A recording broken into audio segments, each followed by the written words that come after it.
Sir ఎలా ఉంది sir ఇప్పుడు ఈ కూటమి ప్రభుత్వం వచ్చిన తర్వాత రైతులకి? రైతులు చాలా ఇబ్బంది పడుతున్నారు. ఈ ఈ ఇప్పుడు ఈ సీజన్ మాత్రం యూరియా కొరత ఇంత అంతా కాదు. రైతు మాత్రం విపరీతమైన ఇబ్బంది పడుతున్నాడు. మరి గత ప్రభుత్వంలో ఇలాంటి ఇబ్బందులు ఏమి లేవు.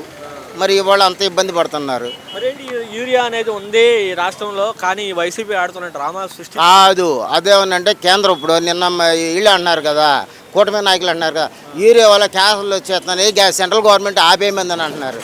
ఇవాళ అది లేనిదే పంటలు ఎక్కడ ఉండి, అది లేనిదే పంట పండట్లేదుగా. మీరు ఎంతకాలం నుంచి పండిస్తున్నారు? ఎవరు? కనీసం నేను ఫస్ట్ నుంచి కూడా వ్యవసాయదారుని.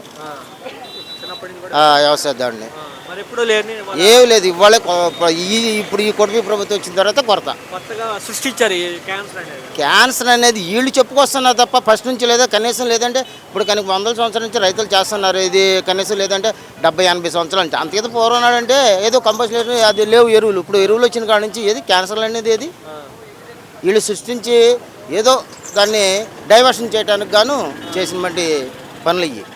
అది ఇప్పుడు చూస్తున్నారుగా ఆ రైతు భరోసాల ద్వారా కానీ అది రైతు భరోసా అంటే కానీ అందరికీ పడలేదండి.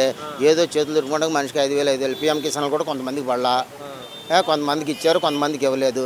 అదేమంటే నీకు అది ఉంది ఇది ఉందని దాన్ని కట్టింగ్లు అంతేగాని ఏం లేదు. మరేంటి డబ్బులు ఇచ్చాను కదా మీకు ఎందుకని రోడ్డు మీద రావడం కారణం ఏంటంటే? ఏం డబ్బులు ఇచ్చారు? ఏం డబ్బులు ఇచ్చారు? ఏమి ఇచ్చారు చూడండి. ఏంటి అదే చెప్తున్నాను కదా, 20,000 అన్నాడు, 25,000 నన్ను వచ్చేస్తాడు. 5,000 కడుగు పడినాయి. 5,000 కడుగు పడితే రైతు ఏం చేస్తాడు? అది చాలా కష్టాలు కూడా. ఇప్పుడు ఈ త్వరకు రైతు భరోసా ద్వారా ఈకి వయసు కానీ ఈ క్రాప్ అయ్యేది కరెక్ట్గా అయ్యేది. నష్టపరిహారం ఏమన్నా వాడు అనుకున్నట్టు ఇచ్చాడు గత ప్రభుత్వం. మరి ఈ ప్రభుత్వంలో ఏది లేదుగా. లేదు. చాలా ఇబ్బంది పడుతున్నాడు రైతు. అసలు గిట్టుబాటు ధరలు కూడా ఎక్కడ ఉన్నాయి? గిట్టుబాటు ధరలు లేవు.